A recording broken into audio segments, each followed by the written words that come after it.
This is our what episode is this now? Episode 10? And It's 10. Exciting. Ten. That's a milestone in live show podcast land, I would imagine. So alive. congrats. Thanks to all of you who come every week. We took a couple weeks off, so glad to have you back here. And I felt a little homeless. My ambition's been homeless for a couple weeks, John. I haven't liked it. glad to have you back. I've noticed that actually. Let's jump in. Mike, why don't you kick us off with our first topic? Yes, I'm really excited about this topic because it touches on a couple things we've talked about in the past. So, recently, several large companies, including Uber, Amazon, Microsoft, and a couple others, have announced that one, they are removing their AI token spending leaderboards, Meta being the biggest example here. And then two, and this is a little bit more shocking, companies are reporting that they have burned through their 2026 AI budget and have seen virtually no impact from that spend, and therefore are divesting in AI implementation.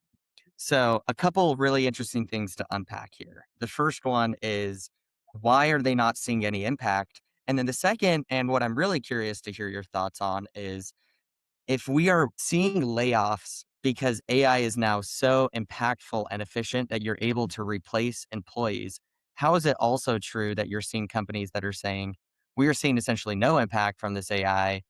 It's not worth investing in. We're going to pull back. Great. Let's dive in. Uh, so the AI spend is, in my opinion, the most obvious thing ever. Like if you say, and Meta being the worst implementation of this, where of the however many tens of thousands of employees, they had a leaderboard of the top 25 for most token usage.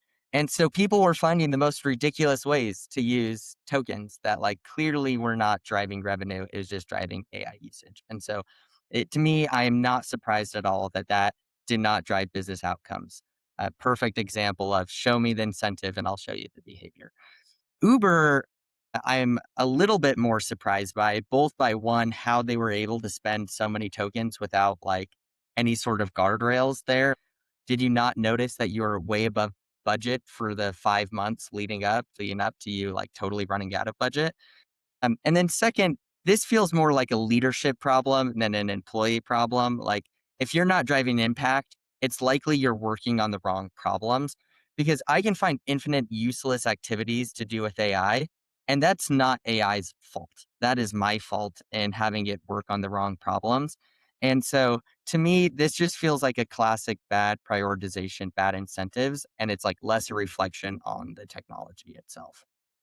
Yeah, I mean, it's interesting that you have one camp that's basically saying, "Hey, we have like a VP of marketing, and it only costs us $1,000 to run it every week, or every month, excuse me, or less, and it's giving us so many great ideas and all this stuff." And then you have other situations where it's like we're burning through all of our tokens and we're not seeing any of the value. I think a lot of it comes down to use cases, right? I think it's clear that like coding, security, code review use cases consume more tokens than like generating ideas or being like a strategic thought partner, is like unsurprising because it basically means that doing the actual job consumes more tokens than thinking about the job or just being like, a strategic partner in this. So it does appear that like coding is the use case where there's most overlap with like what engineers used to do, which was write code. It is also interesting that more there's more demand for great engineers than ever before, even though it's arguably doing more engineering work than ever before. And perhaps that's just like the insatiable demand for like software. And so we want more engineers because they can create more software. I think it's like I think I agree with you that if you're not getting impact from code generation today, like you're just building you're building the wrong things because there's obviously been value in software creation for a long time, and there's no debate that this makes software creation better or faster. So that just feels like you're just prioritizing poorly. Yeah, it's like I think there's something to be said about I can spend tokens if I want to spend tokens. Like just earlier today, I was wanting to have AI verify that a metric had had the impact we were intending. And so if I wanted to, I could have defined much more clearly, like, go check this metric from these dates, and it could have written a query and returned that data to me really quickly. Instead, I gave the worst prompt ever, let it go read a million files, define those metrics based on all the files it read, and then run the analysis and then come back and give it to me. And that was like, I decided to do the minimum amount of effort or thinking on my end You're wasting at company the cost, funds. at Yeah, I the was just pulling up the usage data on Mike real yeah. fast. Well, yeah, it's like, but if I'm incentivized to go spend tokens, yeah, that's what I'm doing all day. Even though like the impact of like I could have gotten this metric with way less tokens than I did if I spent Yeah, 2 seconds I guess thinking more. to me, like Jake, I'd love your thoughts on this.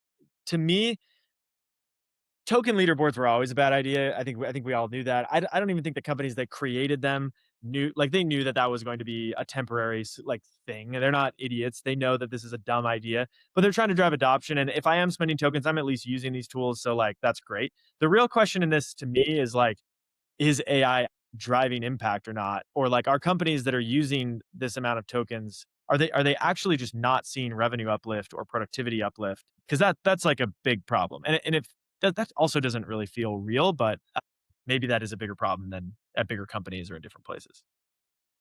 Yeah, I think this all makes sense to me. You give people a metric, people find a way to game the metric to get on top, and it's like the age old like lines of code written. Is that how you want to measure your engineer's impact? And like this is a super close proxy to that because you can write a hell of a lot of lines of code by spending a hell of a lot of tokens and then not have anything to show for it that moves the needle on the business, which is always why it's been hard for people to try and get a feel on like the value of an engineering team. It's why I was often viewed as like a cost center, and it's hard to get a measurement on which engineers are actually the best.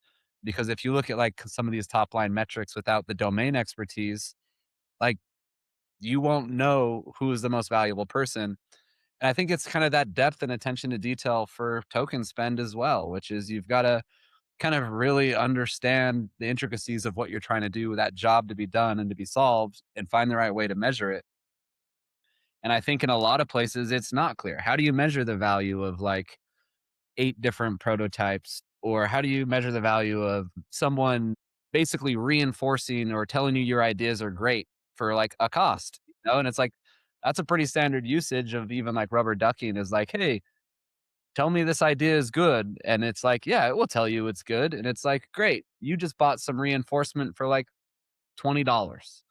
You know, what's the business value on that? And so a lot of the use cases are, I think, hard to measure ROI, and token spend is going to be in a lot of ways like lines of code. Great, spit out a bunch, but in the end, what metric did you move for the business? Yeah, I think it's servicing 2 things. Number 1, I think it's showing that humans suck at prioritization and always have, and this is now not it's not improving that. In many ways, it's actually hurting it because people are just saying, "Well, I'll just do more because I can, and if I can do more, then I don't have to prioritize." But, like, turns out prioritization still matters. In fact, it might matter even more because you can go deeper down a hole, and if that hole's the wrong one, then or path or mountain or whatever the analogy you want to use. I think so. So prioritization certainly still like major problem. I think two, and this one is maybe like one I'm still wrestling with is it's clear that the best use case for AI today has been code gen, and it's clear that code gen does not mean revenue, which is interesting. And so, like sales and marketing, perhaps more important than ever. Most people's like AI sales, AI marketing is not really working. So like it's almost like the thing that's driving actual impact in a business from like a revenue perspective is the sales and marketing, and AI is still not great at that. It's good at giving you ideas, but it's not good at doing it. And there's limitations around it. Maybe you have to create its own Reddit account or LinkedIn account or whatever to actually go and create distribution for you. But you still need someone to hop on the phone and close the deal or whatever.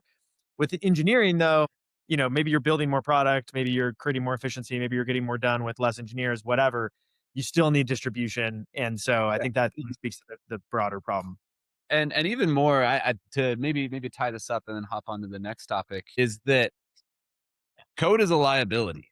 You know, it's like, what's the difference between an asset and a liability? And it's like code that's making you money is like an asset. But all this other code you own is like something you paid for, you've got to maintain, you've got to understand it. And so there's a ton of people, even in the software engineering world, that are spitting out huge amounts of liability stuff you've got to clean up, you've got to carry, you've got to wait. And it's like they're not actually code genning assets for the company.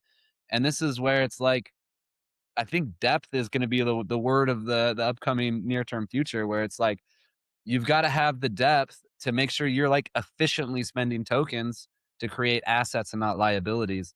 And I think there's a real skill level in there that's like a classically trained pianist is like anyone can play a little like song and not be classically trained. But when you get down to it, the classically trained people, they understand the mechanics of the piano and like they're just going to excel when you need depth. Yeah, it does feel like the impact in AI is real. It is isolated to specific roles still.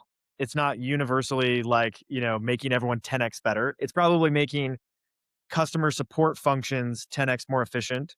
It's probably generating, you know, 5 to 20 times more code, which is good. It's not driving tons of net new like marketing. I mean, it creates new marketing assets, but it doesn't necessarily translate to like tons of ROI on that front. And I think sales, you still need a person. And so I think that's where like you've made this point in the past, Jake.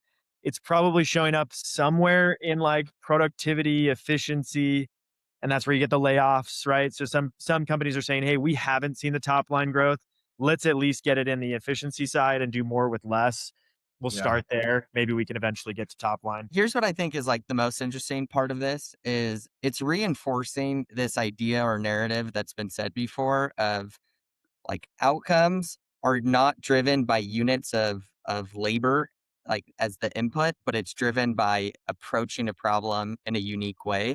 And I think there's certain industries or functions in which that's more true, but marketing being like a classic example, like it is a something that resonates with customers better or like product that like solves a problem. And it's interesting because the bigger the company, essentially, the more resources you've always had. And so the only way that AI drives impact is if it's making you think differently, which, like, in many cases, it's not good at. Where I actually think you're going to see the biggest alpha is startups where they are thinking about things differently and have been constrained by like how much inputs they can have. And this is now allowing them to like get more work done where they were maybe bottlenecked in the past. Yeah, I agree. I think the other thing I want to mention on this is like I think the spend, if you just come back to the spend of like the original thesis of this question of like, why are some people pulling back on spend? And it's like it's a huge expense and the money's gotta come from somewhere. And it's like you can cut people, which a lot of people are choosing to do and continue to bet on AI. So it's like, what do you want to do? You want to fund your token spend? That money's got to come from somewhere until it's generating that new money. And I think a lot of people are betting one way. And I think this last couple of weeks, we've seen a lot of people start to more visibly bet the other way. And I don't think they're going to like, not everyone's going to like ban Claude from Microsoft or whatever. I think they're still going to use AI. They're just going to be like, we've got to fit it within a budget that returns because we're not willing to cut high value people on the way there. Yeah. Great. Well, John, I know you had a topic you were really excited about presenting. Yeah, so for those of us that are Twitter lurkers, X lurkers, there's this debate that happened this week between the founder of a company called Corgi, does business insurance, and the founder of Linear. The founder of Corgi is famous for basically telling everyone that works at his company they need to work 7 days a week in the office. And, if they're going to do something spectacular, that they need to put in incredible amounts of inputs. The founder of Linear came on and basically said, I think that's stupid. You need to in order to do your best work, you need to be rested. You need to have balance. You need to be able to run for a long period of time. And they kind of went back and forth. And there was some like, friendly conversation. There was some like snark in it where they were kind of giving and then maybe it probably peaked with an Anthropic engineer announcing that he was leaving Anthropic in order to work on the world's most important problem, which was business insurance, and it was all a joke, and saying that basically saying like, hey, we at Anthropic don't even do this, and we are literally building a godlike technology. Your business insurance company does not need to work 7 days a week in the office. So I wanted to get your thoughts on this. Does it take 100-hour weeks to build a great company? Is there room for nuance? Who's right? And I'll start with my opinion, which is I actually wrestled with this a lot this week, and we've had some fun internal conversations about this as well. There's no doubt in my mind that it takes spectacular effort and spectacular people to produce incredible outcomes, right? Obviously. I've also gone on the record to say that doing both is what I admire most in people, like people that navigate doing amazing things at home or in their personal lives and at work, because I think it's more complicated and challenging to do that rather than just to be singularly minded. Where I've landed though is I actually really respect anyone trying something different. And I think it's stupid of the linear founder. I respect the linear founder providing a different perspective. I actually think that's a really important perspective to add to the conversation, which was, hey, we're building something incredible and have grown incredibly quickly. And we, spend time with our families. We do it remotely. We're kind of like the counter to the Silicon Valley narrative. You have to live in the office and sleep in the office. But I also think there's like spectacular value in the corgi guy saying, you know what? Like I'm just going to be who I am and be unapologetic about it. I think there's a little bit of delusion around like how important he thinks his mission is, but I think that's awesome. Like, good for him. He cares about what he's doing. He mixes it up a little bit, and I think it's good that there's nuance. I think the problem is that the people on both sides think they're right and think their way is like the only way, and that is sort of what bothers me in the whole equation. Yeah, I think the most important thing for me here is, John, you're not getting into enough Twitter beefs with other founders and CEOs. How is anyone going to take us seriously unless you go Yeah. out and start rage Start baiting? it's today, right? That's how you become. You got to pick a fight with someone. Pick a fight with someone bigger than you, and then they elevate you to the level. That's what I should be Yeah, doing. absolutely. After I'm you, still yeah. get it together. Yeah. I think obviously I think that there's balance in life is important and like not running to death, but deep down there's always been this quote that just like haunts me when I think about like how ambitious I am as a person and everything I want to achieve in life and do. I think back to this quote from Tom Brady that just has always scared me because I think there's something to it and I don't know what it means. And the simple Tom Brady quote of this is, if you're going to compete against me, you better be willing to give up your life because I am going to give up mine. Which is just freaking scary, isn't it? Like, and it's right. Like, look at the guy. He went and was the great, most successful like athlete of all time in the United States, and it's like you could see it. He gave up his life, and then he wrecked his family, and like, but he was all in, and nothing stood between him and max preparation, and it worked for him. And it's like, man, I want to be great, and I don't know if I'm willing to give up my life for anything. And is that just like, does this mean I can't That's reach awesome. that greatness? Yeah. I don't I know. And I Yeah, I mean, it's a very valid point, Jake. Like the story of why your first 4 years as doctors you're called a resident is because John Hopkins pioneered this idea of if you wanted to be a doctor there, you literally needed to move into the hospital and you would live there for your first 4 years because they found out the only way to produce exceptional doctors was full time. This is all you do 7 days a week, 100-hour weeks in order to become exceptional. And so you are right. I hope that the linear founder is right in his viewpoint of like actually being able to like touch grass and live a beautiful life gives you perspective that lets you approach problems differently and create exceptional value. And frankly, it's really nice that someone that as successful as Linear is advocating for this because Corgi is a really interesting company for me personally because I have a couple really close friends who work there. And so they raised at $1 billion valuation. Was like, whoa, like these are like close friends of mine who just became like multimillionaires overnight. And then 3 weeks later, they raised at like more than double. It was like 2.6 billion or something. and like, okay, wow, they just doubled their net worth in 3 weeks. This is insane. Maybe they were right in telling me. And so to see a company as successful as Linear that has absolutely crushed it and say, no, there's something totally valuable in being thoughtful in how you approach problems. That's not a time input, it's a thoughtfulness input.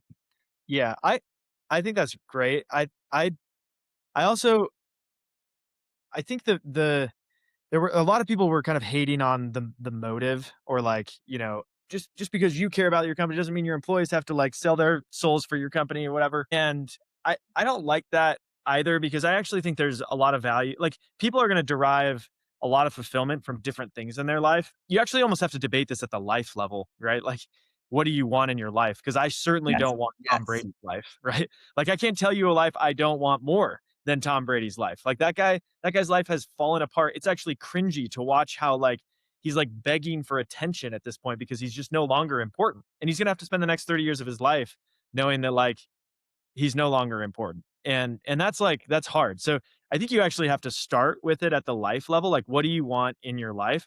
And then it's like if what I want in my life is, a family that loves me. I want to show up to my kids' baseball games and I want to be like incredibly professionally ambitious and solve a really important problem.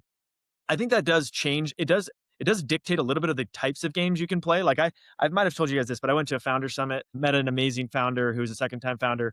He raised like 40 or $50 million and told his investors, I will spend all of this money this year and we will either be the next Stripe or we will run out of money. And I'm going to live at the office. And I'm telling everyone that I hire that like you're basically going to live at the office this year and we are going to be the next Stripe or we're all going to go get another job at the end of the year. And like that was the game he chose to play. And he's like, yeah, I'm not gonna date. I'm not gonna like do anything else. And I don't, that's like the and like kudos to him if that's like the game he wants to play. And I hope he looks back on his life and says, that was the right game I'd want to play. It's always sad when you see people that like picked the wrong games of life. Certainly a costlier mistake to make than picking like than like the other side, which is, hey, I was like smart and talented enough to always provide for my family, and I always like showed up for my kids. Like there's just probably very few people that look back on their life and regret that, right? There's a lot of people that I saw, even one of our own employees posted his grandpa's resume after his grandpa got laid off and like was struggling at the time. And he said when his grandpa passed away, he had so many people that came up and talked about his professional success and how amazing his grandpa was. And he had all these amazing accolades. And he's like, little did I know he actually struggled professionally in many ways because like ultimately it all worked out. And so I think that's like, you got to debate this at the life level and you got to debate this at the like, what game do you want to play? And for the core game employees, maybe the game they wanted to play was, hey guys, like we know our business insurance thing is like business insurance. But like if we go sprint at it and we all sell our souls for a couple years, maybe we can all get rich. And that probably comes at some insane personal sacrifice for some. And then they might regret it, they might not. But I think as long as you know the life you want and you know the game you're signing up for, then I think there are good examples of it working out across the board. Yeah, I think you can definitely find ways to win at different games, at different spots. But a lot of it is like, what is your competition level? What are you competing against? And I'm trying to think of like from like a not just an office perspective, but like if I was ambitious in other ways of like, I want to be like a content streamer, and it's like, do I need to just be online 24 hours a day? Because that is the game of like being a content streamer. And those are the rules. And if I'm not going to play those games, I have no chance of winning. So do you can in what's the framework, and maybe we can't answer this, but I'm just like thinking, what's the framework of realizing like how do I better understand the game I'm playing and or where there's opportunities to like change the rules a little bit to find a way where Yes. I can win.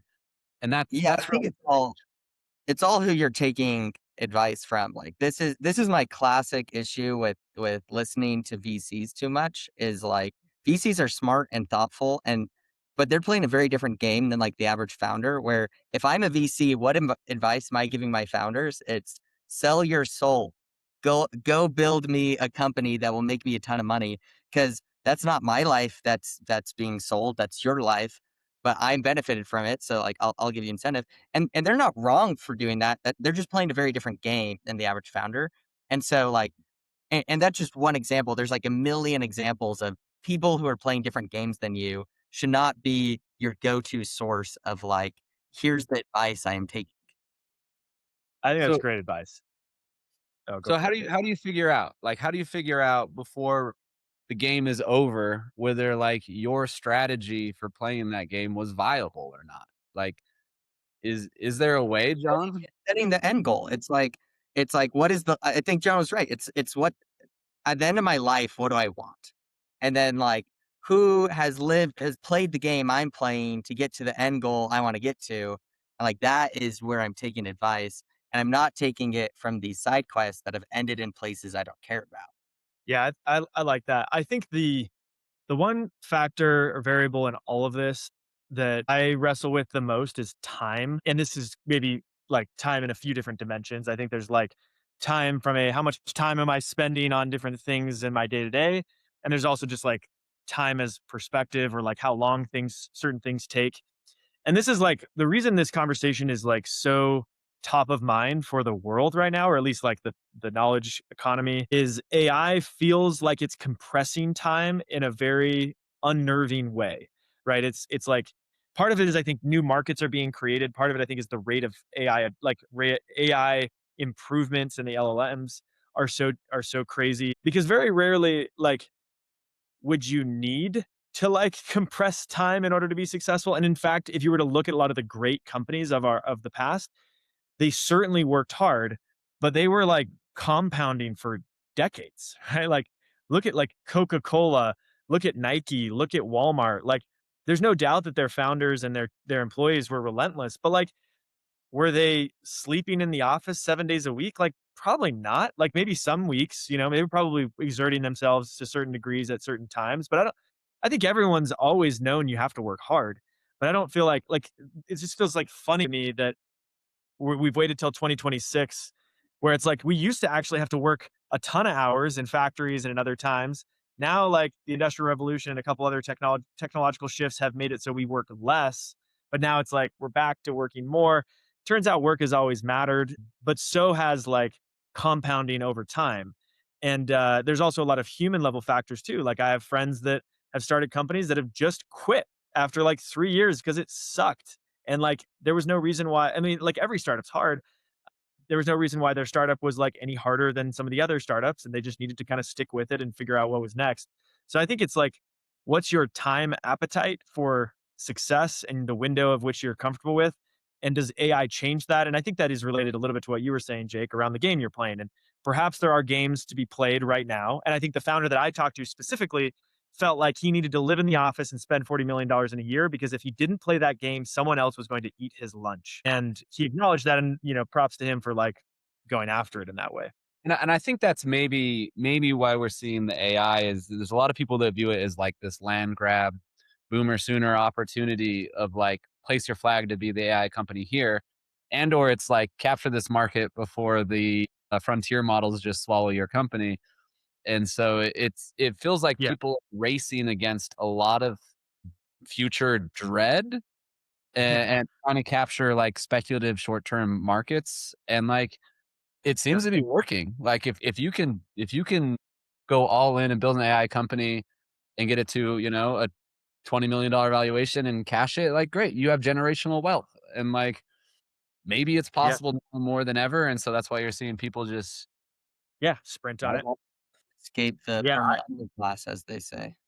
I had yeah. There's only two jobs in 2040. It's Anthropic employees or sex slaves of Anthropic employees. So you might as well try to sell your cash flow your company as soon as you can. No, I think the I actually had this conversation with my wife the other week around like should I sell my soul for the next 6 months essentially because of like the opportunity that we feel at Leland, and like what would that mean and what are the odds of that like paying off, and there's all sorts of like factors that go into that, and there's ways to kind of like there's shades of that as well. And I think it was a really valuable conversation, which is like, of course, like if there was a certain percentage chance of likelihood of generational wealth and opportunity, then like it would be a no-brainer at the age of 33 to like sell that year of your life to go, open up decades of like doing whatever you want. I think there's like, but for every one of the Tom Brady's out there, there might be like a million that just like both didn't have success and ruined their lives. And I see that. I actually have a boss that I won't name that I think about often, who like sold their soul to their career, and they are going to end with like, a good career, not anything special, and like lonely beyond all measure, and like that sucks. So just make sure and I don't think that's necessarily what would happen if I sold my soul for a year or whatever, or even that I would be willing to do that. But I think it does come back to the life point. Yeah. I agree. And to wrap up the Tom Brady point, hey, Eli Manning beat him twice, and I haven't heard any of those. I gave my soul to the game from Eli Manning. That guy just seems to be out there being a nepotism kid, having a good time, you know. So maybe that's the It's other. just his son. Yeah. Yeah, Is he? I don't. I don't such know. a different. We I should know know he's that. son of his dad was a quarterback. Anyways, we won't get into the Mannings. Probably not a huge overlap between Oh no, Manning the families and old. viewers.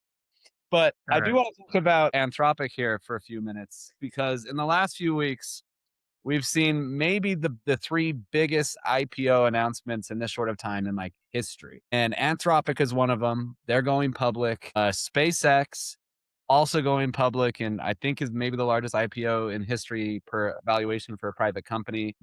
AI related in many ways. They own XAI, which owns Grok. They own data centers that they're leasing to Anthropic at like $1 billion a month. Colossus One. They also want to build data centers in space, and then you've got OpenAI that's also trying to get in. And so we're the last people in the world you should listen to financial advice for. But I'd be remiss if I didn't ask you, Mike, which one of those three are you buying stock in the IPO? Real fast. Oh, I think I'm doing SpaceX. SpaceX. All right, hot take. Yeah. So No, I think I'm big on like I don't actually know if it's gonna be OpenAI or Anthropic. Like I feel like I'm changing opinions every month, but I know SpaceX is gonna be winning big, regardless of which of the two wins. all right, that's fair. That's a fair play. So within this like rush to go get like public financing, which has huge implications on like your 401k, and people are going to be owners in SpaceX at this valuation, whether they want to be or not, once it goes public because it's too big to ignore. And it's created a lot of buzz in different ways, right? We've seen the pushback from data centers. We've seen a lot of different directions of like who is benefiting from AI, and it's starting to really capture the attention of regulators. And in the last couple of weeks, I've seen a lot of different angles for regulating AI in some way, particularly in like how do you make AI work more for everyone and not just Dario, Elon, and Sam. They're all going to make billions or trillions of dollars on these plays. How do you not wreck the economy in this? And I thought it was interesting. I wanted to share like a few quick perspectives of people that have done it. Mark Cuban threw out a quote that was like, "We should be taxing these at like 50 cents per million tokens just to start get some money to be able to use for things." And Bernie Sanders wants to have a sovereign wealth fund that he uses to buy basically 50% of all AI companies and then like redistribute that wealth. And so everyone in America benefits from how successful these are. Elizabeth Warren wants to use it as like a gateway into a wealth tax. And so there's all these different ideas, but I think public sentiment is not super high on AI. And part of the reason is there has been no story told to anyone around like, how is AI going to help you? Besides, like, you're probably not going to be able to get a job. It's going to take your job. It's going to take your water, and it's going to make these trillionaires even trillionairier. And so, I mean, it's a pretty obvious reason why people hate AI if that's the sales pitch, right? And so, We need it folding laundry faster. Like, you want to get a win for the people, like fold my laundry, please. Absolutely. Plus 1,000,000 right there. If AI was folding laundry, I Get would keep that. all of my water and A government subsidized laundry. Just I mean, I would love for it to cure cancer, right? Like, we want this super intelligent stuff. All I'm getting yeah, right now is 8,000 AI written emails I don't read and like existential dread that like yeah. what children don't have jobs. so It's just annoying that it started with like ruining most things as opposed to helping most things. I actually had a conversation with my 8-year-old the other day, and he was asking me why I needed to go back to the office after he went to bed. And I said, well, to be honest with you, AI is like so awesome, but it's also like scaring a lot of people. And our company helps people navigate that, help people get jobs. I didn't say navigate, is not that word means. I said help people get jobs in it and help people learn how to use it. And he goes, I hate AI. And I was like, "Oh, well, why like, why do you hate AI?" And he's like, "It just seems like it's messing everything up." I was like, I don't think you're alone in that feeling." And then we talked about, I'm an AI optimist largely. I think I'm certainly in the camp of it's gonna cause a lot of displacement in the short term, and we need to step up and help people in that. But long term, I actually do believe in a lot of the good stuff that will come from it. I think we're way too early to start thinking about token taxes and, like, other things like that. I get that there's maybe if you live in the Bay Area and you're trying to buy a home, you're like, "No, we're actually too late because now there's just a bunch of deca millionaires that are, bidding everything up." But yeah, I don't know. I think there's certainly a branding problem, but it's also a little bit of a reality. And I do think that we're gonna need to figure out, like, how do we usher in things that help the people, quickly, because that's yeah, gonna be really important. I've thought about it, and I want to state what I think I would do, and then Mike can tell me where I'm wrong because I'm not a big taxes guy. I pay a lot of taxes, but I'm not like let's drum It up is some Six Flags. revenue for the government. Yeah, not the humble brag. I pay more taxes than Mike does, confidently, but it's like wealth taxes scare me. I think if you don't do something, but like when you think about like payroll taxes, which are something that are really interesting to like every business and I have a nanny who's a household employee and I have to pay a payroll tax on that nanny, which is 7.65% for Social Security and Medicare. And I have to withhold 7.65% from her. So every employee is taxing every business essentially 15.3%. And the reason we created those taxes was to like give safety nets to people who are not working. And in some ways, it's like this crazy tax where it's like, oh, you want to give someone a job? Great. That's going to cost you 15.3% extra expenses. And so if you were just viewing the AI bullish case of everyone's talking about getting an AI employee, why doesn't an AI employee have to pay 15.3% payroll tax? It's like you have actually made it regulatory worse to hire a human versus an equally efficient AI. And that feels like the government is not serving the people. And I think I would be in favor of putting together at least eliminating the human payroll tax, great, or having some sort of tax that has AI employees paying into these safety nets for the people. And Mike, what do you think? A reasonable approach? Yeah, no, I disagree. Couple reasons. Well, first one, where you started was regulation, which like regulation I disagree with in that the reason these companies are going public at $1 trillion valuation is because they waited until the last minute to go public. Why? Because there's nothing worse than being the CEO of a public company because it is so regulated. And the downside of this is now no one is making money except for private market investors. It's the VCs. And so the only people getting rich were the VCs who had access to Anthropic at $1 billion. And then the rest of the market gets access at $1 trillion. And that like we are the losers of that. And it's because we've overregulated being a public market, being a publicly traded company, which is just like a bummer for the average investor, average American. The second question is tax. And should we tax it? Should we not tax it? It's actually similar of, who's not going to care about this tax? It's like the freaking big companies that can afford to spend it. And you know who loses to my like earlier point? It is the smaller companies. It is it is the universities that are funding important research to solve things like cancer using AI, like who don't have big budgets. Like those are the people who now are being hurt the most by it. And so, I think the people who are hurt the most by it are those that have been laid off and can't get a job. That's that's who I think is hurt the most. but like, didn't we start with like, is that like less of an issue as companies are realizing this isn't driving as much impact as we're hoping? Like maybe there is a world where we feel confident enough that we want to tax it. To me, it's like it is way too unknown. And this just introduces a lot of risk. Like you could even say now AI investment goes down because of this tax, and then suddenly China comes in with like their Mythos equivalent and they're hacking all of our issues. Like, I think there's so many potential scary consequences to taxing something you don't fully understand. I don't think 15.3% has stopped people from hiring humans. Why would it stop them from adopting AI if the leverage is there? Is kind of my counterpoint. Like, I don't think a 15% tax materially changes much besides starts to make AI work for people that are not Dario and Sam and Elon. We're at time, I mean, John. Wrap us up.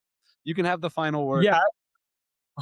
Well, I was just gonna say, I mean, I don't think taxing AI employees is possible. I think essentially what it becomes, because it's almost like saying let's tax, computers and tax like every technology. And I think ultimately what that means is just it's a sales tax. And so maybe you just say there is a sales tax on tokens, and that sales tax goes back into a fund to, whatever. It's probably not treated as like an employment tax, but it's just treated as like a, hey, this type of thing is a taxable behavior or taxable thing. I don't know what that does to like usage of open source models versus other types of models. I guess I'm just really grateful that we live in a world where that there are multiple model companies. I think it could be a lot worse if there were only one. And so let's just be grateful and make sure that we have a competitive market where they do feel incentivized to drive a ton of leverage and cost down for employee or for people to use the technology. And then let's like connect it to the physical world as quickly as possible. Help people learn how they still fit into the world. And we are there. This like vision of an abundance of food and everything because you have robots making our own farm, whatever. Like that would be amazing. I think it's always harder to get to the physical world, but it sure feels like that's going to be important in changing the narrative of starting to see what AI can do for the average person. Uh, but I don't know. I'll think about it a little bit, and we can come back to the topic. I think it's an interesting one. So good chatting with you guys. This is a fun conversation. Thanks everyone for tuning in, and we'll see you next week.